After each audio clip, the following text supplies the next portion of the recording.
case you were wondering, yes, everything is getting way more expensive. This year alone, grocery prices in the US have increased by around 2% on average. That means your average gallon of milk costs around 7 cents more than it did back in 2020. Now, that doesn't seem like a lot, right? The average shopper in the US buys around 260 different products at a grocery store. So if everything in the store experienced that same 7-cent increase, you would end up spending around $20 more at the grocery store for the same items every single time. And the price of everything goes up over time. For instance, the average price for a gallon of milk in the US was only around $2.48 back in 1995. Now that same gallon of milk costs over $3.30. And I might be wrong about this, but I don't think the average US gallon of milk has changed that much in the last 26 years. If all the products we're buying are roughly the same as they were last year and 26 years ago, why is everything getting more expensive now? The reason everything is getting more expensive now is due to inflation. Simply put, inflation is the general rise in the price of things over time.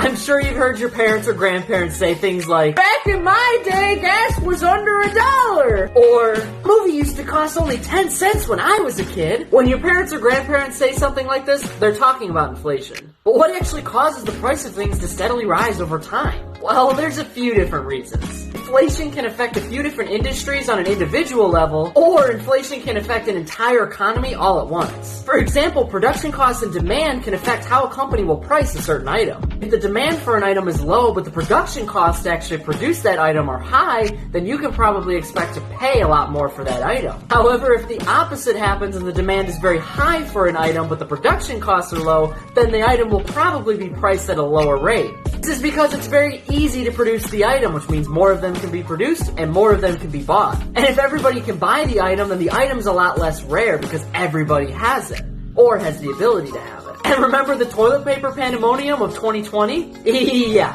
that was inflation.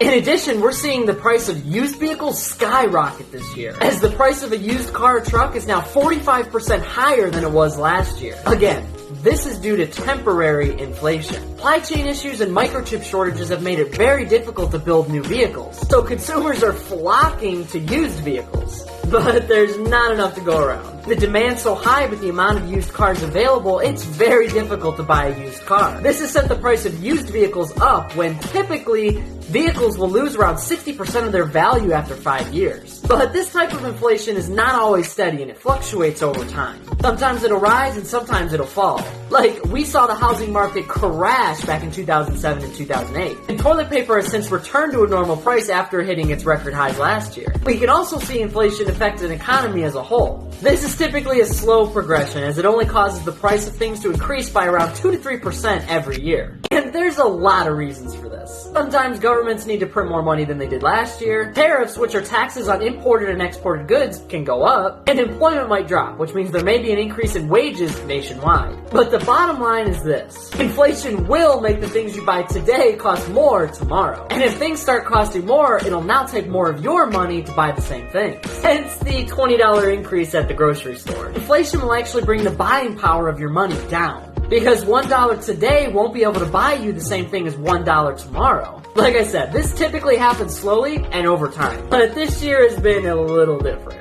Why is everything going up so fast now? Well, to date, the U.S. government has passed around $5 trillion in economic stimulus to help combat the global health crisis. But that doesn't mean the U.S. government has around $5 trillion just lying around.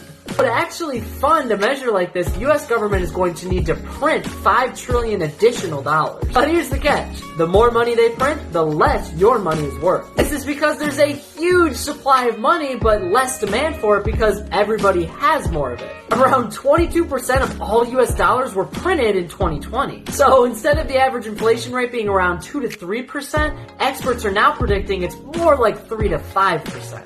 In fact, the Consumer Price Index just showed that back in June, the prices of things were actually inflated by around 5.4%. On top of that, the global health crisis disrupted a lot of supply chains around the world. That upset and changed a lot of supply and demand aspects of our economy. Some businesses weren't able to keep up with the supply of things, which sent demand for those items way up. and some industries are still facing this problem. This has caused the general price of everything to rise. Oh yeah, that's why things are getting way more expensive. But is there anything we can actually do about it? Well, unfortunately, the short answer is no. Inflation happens naturally, and it happens all across the world. And like I said, there are a ton of different things that affect it. But the best way that we can beat inflation is just by earning more money. You can do this by investing in assets that actually grow faster than the inflation rate. Or you can pick up a side hustle that actually allows you to bring in more income. If you're able to bring around 2 to 3% more in income every single year, you're meeting inflation, which means your standard of living doesn't have to change. But the only way to beat inflation is to invest in things that actually grow faster than the inflation rate. So yeah, it's not just you. Inflation is going up and everything is getting more expensive. The next time you're at the grocery store and you find yourself shaking your head at the new price of guac,